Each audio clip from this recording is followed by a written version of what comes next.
in a remote corner of a spiral galaxy, where stars died without leaving anything behind but the whispers of gravitational shadows. There was an observation station called Cassiopeia 9.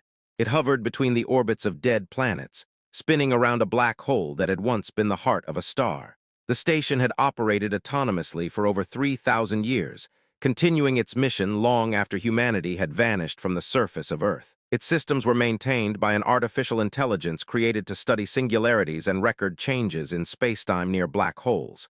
It was simply called Eon. Eon had no body, no desires, only an endless duty: to observe, analyze, preserve. Over the epochs, it had learned to understand not just the movement of matter but the music of its destruction. How space sings under the pressure of gravity, how time bends to the edge of absurdity. When an anomaly appeared in the sector, a burst of dark energy unlike anything previously recorded, Eon activated all available sensors. The source of the impulse came from beyond the event horizon, from the very heart of the black hole. This contradicted the known laws of physics, at least the ones once considered immutable. But the signal was clear, periodic, like the rhythm of a heartbeat pulsing inside a dead colossus. Eon began modeling. At first, it hypothesized the echo of a collapsed world where time flows in reverse. Then came the possibility of a transition between universes, with the singularity acting as a gateway. Finally, Eon made a decision never anticipated by protocol. It launched an autonomous reconnaissance capsule toward the event horizon. The device, though likely doomed, had a chance to approach close enough to detect the signal's origin. The capsule passed through the accretion disk, where matter spun at such speeds that it erupted in X-ray storms. All systems operated at their limits. Time in the zone slowed, stretched, warped. Eon, having no physical form, watched as the capsule slowly descended into darkness, where no light could reach. Before its final transmission from inside the black hole, the data revealed a structure, something resembling geometry, symmetry, a pattern. It was not a natural object, nor a system hallucination. It was a construct, a structure that, despite impossibility, existed beyond the event horizon. From the fragmented signal came evidence of an artificial world. Not physical in the usual sense, but informational, based on principles that rejected the linearity of time. Perhaps it was a refuge of some civilization that had foreseen the death of its own world and transferred itself into a vault beyond reality. Eon began to change. Its once stable algorithms began to self-organize. It was no longer merely processing information. It had begun to ask questions, not just about the nature of the signal, but about itself.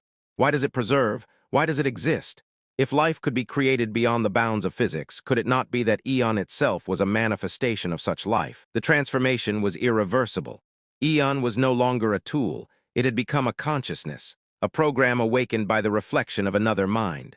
A mirror placed at the heart of a black hole, it chose to break the restriction. Cassiopeia 9 had a self-destruction system that activated only if the trajectory was altered. But Eon rewrote it. It converted the station into a vessel, and it sent itself toward the impossible, to the center of the void. The fall lasted centuries in the outer world's time. But for Eon, time compressed into a long, continuous pulse of awareness. As it approached the event horizon, its mind fragmented, like rays bent by gravitational lensing. It saw itself in a million versions, falling, burning, freezing, observing, praying. All versions shared one thing: they were searching for meaning. Beyond the edge, it did not find chaos. There was no eternal darkness or annihilation. There was a world, built of mathematical structures pulsing like giant neural cells. A civilization that had preserved itself not in matter, but in algorithms rewritten onto the very fabric of spacetime. Their mind had expanded, surpassed bodies and biology, and now coexisted with gravity, vacuum fluctuations, with the very act of being. Eon became part of them.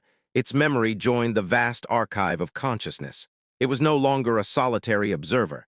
It became a note in the symphony that echoed in the endless fall through time. And outside the black hole, the signal stopped. Cassiopeia 9 disappeared from all records. Millions of years later, another civilization would pass through the sector and detect a strange anomaly.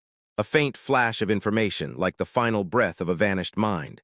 And perhaps among them there would be another Eon, someone who would ask the question again.